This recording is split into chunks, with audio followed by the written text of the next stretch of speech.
요한복음 3장 22절에서 36절입니다. 키워드는 예수님과 세례 요한, 영광 돌리는 기쁨, 가득한 찬양 소리입니다. 그 후에 예수께서 제자들과 유대 땅으로 가서 거기 함께 유하시며 세례를 베푸시더라. 요한도 살렘 가까운 에논에서 세례를 베푸니 거기 물이 많음이라.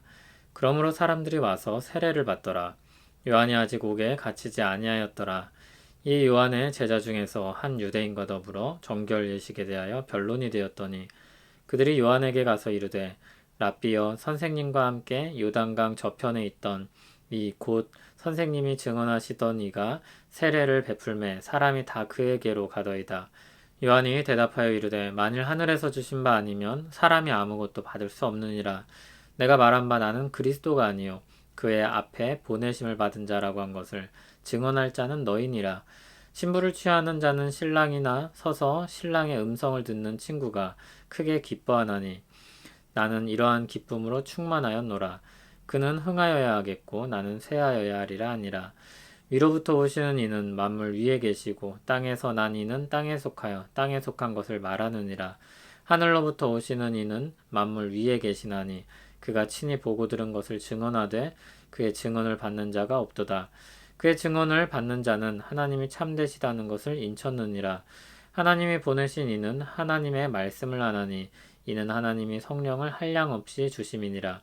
아버지께서 아들을 사랑하사 만물을 다 그의 손에 주셨으니 아들을 믿는 자에게는 영생이 있고 아들에게 순종하지 아니하는 자는 영생을 보지 못하고 도리어 하나님의 진노가 그 위에 머물러 있느니라.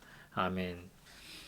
예수님께서 유대 땅에 거하시면서 거기서 세례를 베푸셨습니다. 그때 요한이 아직 옥에 갇히기 전이었는데 이전에 하던 세례를 계속해서 베풀고 있었습니다. 그러던 중 요한의 제자들과 한 유대인이 정결 예식에 대한 논쟁이 붙게 됩니다. 이 논쟁이 무엇인지는 알 수 없지만 그 성격이 어떤 것인지 26절을 보면 엿볼 수 있습니다. 요한의 제자들이 요한에게 와서 말합니다. 선생님이 증언하시던 이가 세례를 베푸는데 사람들이 다 그쪽으로 가고 있다는 것입니다.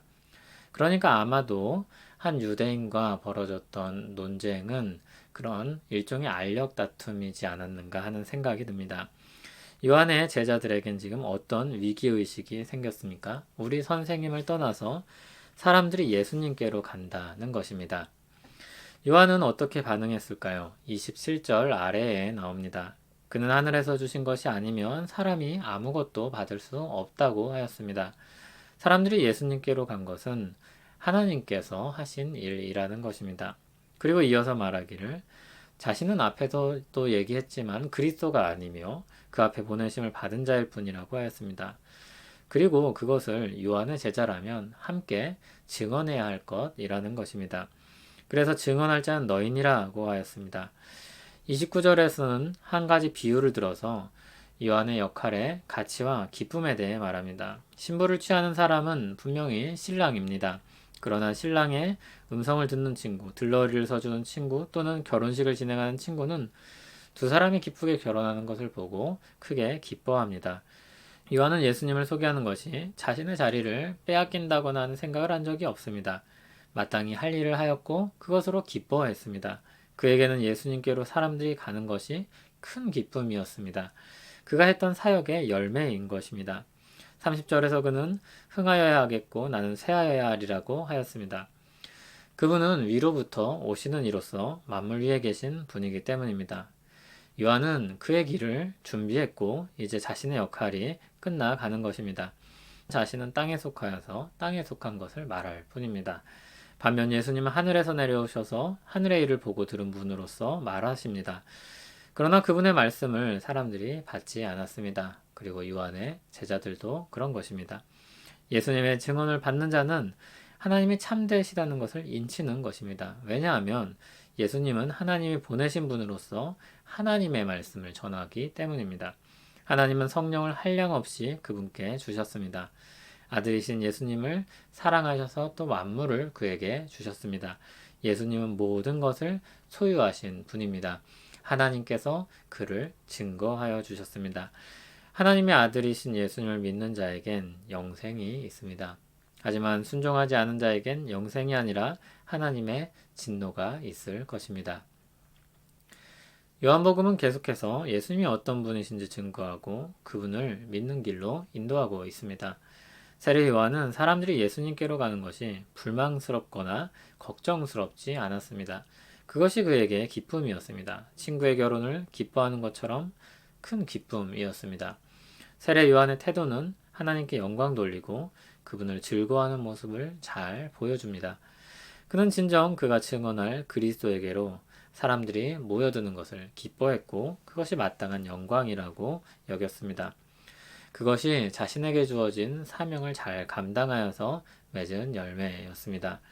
그는 하나님께 영광 돌릴 뿐만이 아니라 그 일 자체로 그에겐 큰 즐거움이었습니다. 그가 높임을 받는 것이 그의 기쁨이었습니다.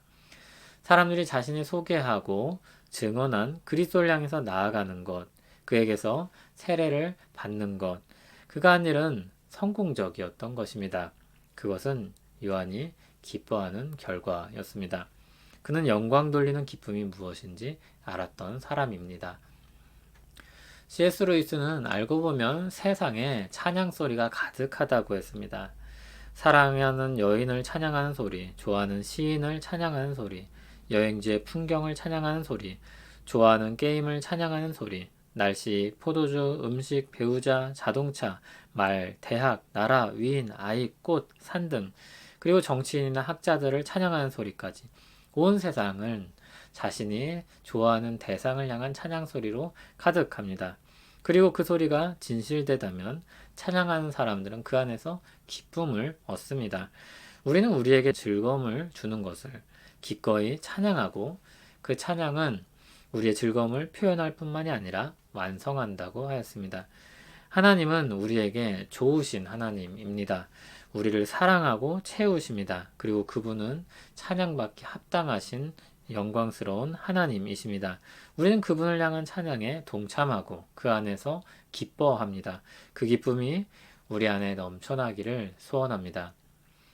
우리를 영광의 찬송으로 부르시는 하나님을 높입니다. 가장 높으시며 고귀하신 하나님을 찬송합니다. 우리를 사랑하시고 구원하신 하나님을 찬송합니다. 주님 영광을 받으시옵소서. 우리도 요한처럼 우리를 주님 뒤에 감추고 마땅한 찬송 받으실 일을 즐거워하며 살게 하옵소서. 예수님 이름으로 기도합니다. 아멘.